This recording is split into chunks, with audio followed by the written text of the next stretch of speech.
In this video, I'll show you how to use the HSA card on Amazon. So, first, come here to Amazon, toggle this search filter on where you are looking at only FSA or HSA eligible products. Okay, they have thousands of products that can be delivered to your drawer. Go and explore these. Okay, choose whichever you want. Let's say you want something in personal care, maybe you need an athletic tape. Go ahead and shop for that, right? Click on that section. Go look for braces, anything that is applicable to you.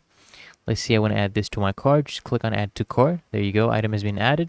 So both of these are HSA eligible items. So I can go to my cart, and when you are here, you basically just proceed to checkout like you normally would, right? The only difference here is you are paying with your, FSA or HSA debit card. Really that easy and simple. There's no other difference. Make sure you're just shopping from the eligible section and use that card.